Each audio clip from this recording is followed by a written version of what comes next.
Welcome viewers to the next video of the patterns in C++ playlist. So today we will be going to see one pyramid type pattern. So let's just jump into the video, and first we will take some observations and then only we will proceed with the code inside the video. Okay, so let's say we have been given this pattern. So what we can see is that the height is 3 over here and there are some spaces before. So I'll be just writing the spaces in this way. Okay, so these are the spaces which have been given before the number is printed. In the actual computer we won't find this b and then slash symbol, we'll just simply find nothing over here. Okay, so first 1 is printed, then 1 2 3, then 1 2 3 4 5 is printed. Okay, so what are the observations that we can make from this? So the first observation that we can make is that whatever is the height given, and that will be the height of this structure or this pyramid. Okay, so in the previous videos we have seen that which loop controls the height. The I loop controls generally the height. So we can be sure of one thing, that the I loop will run for 3 times, which is equals to the height inside our program. Okay, so first observation, let us write that our pyramid height is equals to the height given by the user. Okay, height given by the user. So what does this mean? This means that the I loop will run for 3 times. It will either be from 1 to 3 or 3 to 1, because both the times it is running 3 times. Okay, now we will see whether it will run from 1 to 3 or 3 to 1, or which one is convenient enough for us to run. So now another thing that we notice is that whenever I is equals to 1 over here, then I is 2, then I is 3 over here, then when I is 1, then this j loop, so I is running downwards and j is running from left to right. Okay, so what is the number of times that the j loop is running? At first it is running 1 time, then it is running 3 times, then it is running 5 times. Okay, so if there was height 4, it would have run 7 times over here. So we need to find some formula and we need to use some mathematics to find out how we will run the j loop, so that we can print from left to right. From top to bottom, the I loop will take the care of this program, and for moving from left to right, the j loop will take care. So we'll see how to use the j loop. Okay, so if you have any idea about how to make the first j loop run 1 time, then 3 times, then 5 times, then very good. And if you don't know, then I will be telling you now.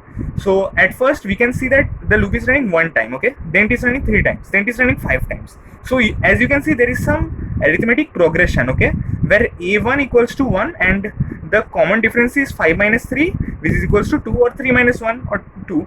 So what is a of n? It is a plus with a plus n minus 1 into d. Okay, so what is a over a1? You can say which is the first number of the arithmetic progression, then n minus 1 into d. Okay, this is the formula for the nth term in an arithmetic progression. So according to this, what will be our an? An will be 1 plus n minus 1 into 2. So what is that? 2n minus 2 plus 1. So it is 2n minus 1. Okay, so we can then thus conclude that our j loop will run for 2n minus 1 times in each iteration. Okay, so but we don't have n over here, we have I over here, so we'll do 2i minus 1 inside our program. We'll see how we'll do that. Okay, but the main thing is that unlike in our previous videos, we didn't have space, which now we have. Okay, so what we are going to do with the spacing printing. So at first we'll run I loop from top to bottom, and then for each I iteration we will have to move from left to right. And to print the space we have to use one separate loop, and to print the numbers we have to use one separate loop. So we will use three separate loops. Okay, one loop for top to bottom, then one loop for space printing, and then one loop for the printing of the numbers. Okay, from left to bottom, printing numbers from left to right, rather from left to right. Okay, so this will be I loop, this will be j loop, and this will be just the space loop.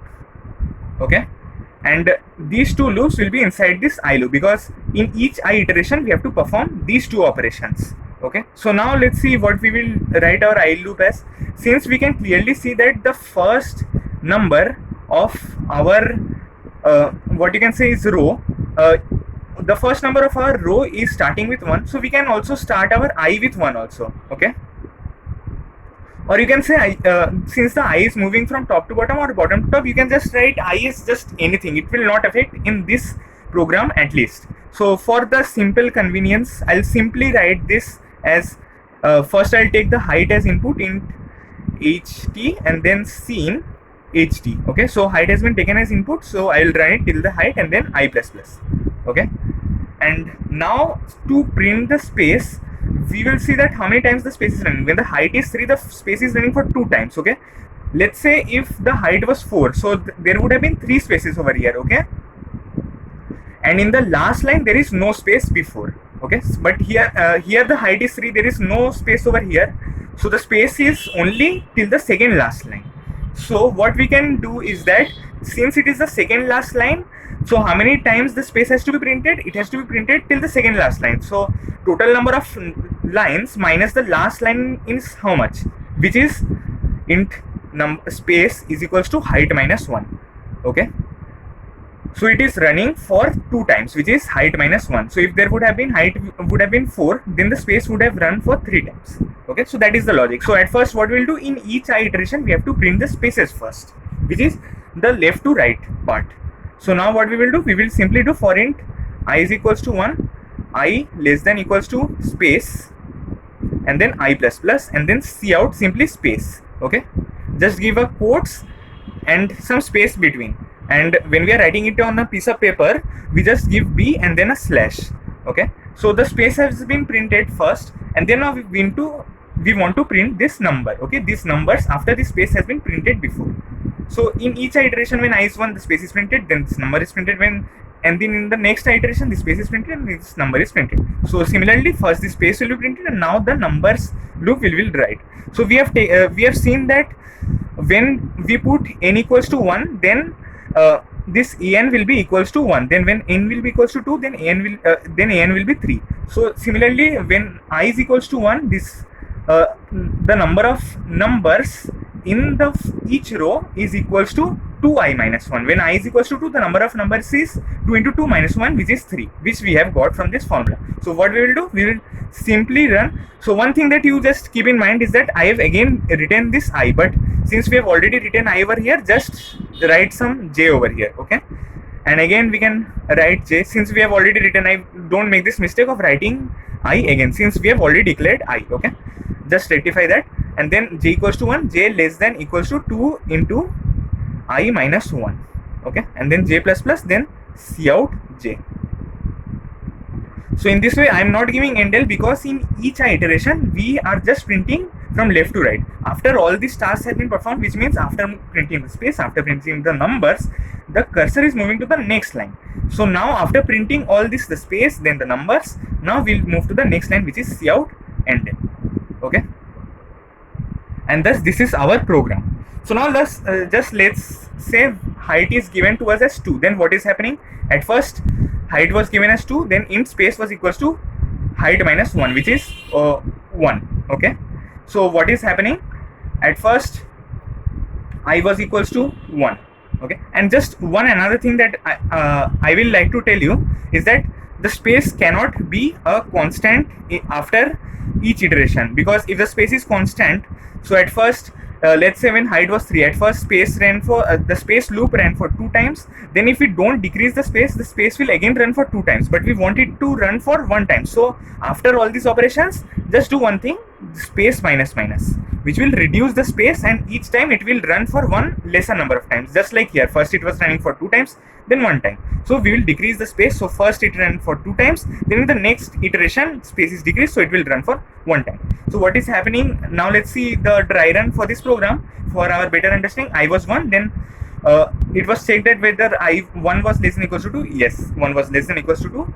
Then it entered this part of the inside of the for loop. Then we entered the j loop. Okay, so j was initialized as 1, and then j was less than equals to space or not, it was checked. So 1 is less than equals to 1, so we printed what was the output? Space. Okay, first space was printed, and then j was 1. After coming out of this loop because 1 was less than equals to 1, then j equals to 2, and then 2 was not less than equals to 1, so this condition became false and we move to this loop. So now again j is 1 over here, and then what is less than equals to 2 into I minus 1. So what is I over here? 1.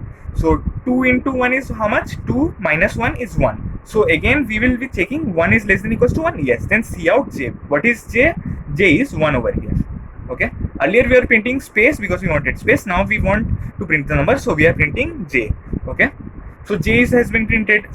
So now space will be decreased to 0. Okay, and then see out endl, which means the cursor will move to now over here. Okay, and now what is happening over here? Again j was equals to 1 in this loop after I became 2 over here. Okay, after I plus plus, then 2 was less than equals to 2, which was the height.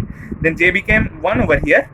Then was 1 less than equals to 0? No, 1 is greater than 0. So obviously this loop will not run whenever the I is equals to the height, which is in our case I is 2, which is equals to the height, which is equals to 2. So in the last case, since we don't want space over here, so this loop will automatically not run. And then what we will do? Again over here, what is happening? J is again initialized to 1 over here. Then j is being checked if it is less than equals to 2 into I minus 1. So what is I? 2 2s are 4 minus 1, which is 3. Okay, so now this loop will run for 3 times, which is from 1 to 3, because how much is 2 into I, which is 2 2s are 4 minus 1 3. Okay, so see out j will continue to happen till j becomes greater than 3. So again 1 2 3 will be printed over here for height equals to 2. So in this way this pattern was printed. Okay, so just make some observations, then make the for loop. Okay, and then you can just make the dry run of the program and then make the different types of loops that you will run, and after doing all these things you will be able to properly execute the code. Okay, and one thing that if you would have run I for height number of times, so if you would have done for int I equals to height I greater than equals to 1 I minus 1, then also the I would have run for the exact number of times that it is running for now, but then we wouldn't have got this advantage of 2 into I minus 1. So it is convenient that we run from 1 to height. And again this space loop was being printed to print the spaces, then we decrease the space. So in the next iteration the space has been decreased, because as you can see the space is the number of spaces is decreasing in the next consecutive lines, and then we print the numbers with the help of this j loop while moving from left to right. Okay, and then ultimately we move to the next line by using endl. So I hope all your doubts were clear with the help of this video. Do ask any doubts in the comments. Thanks.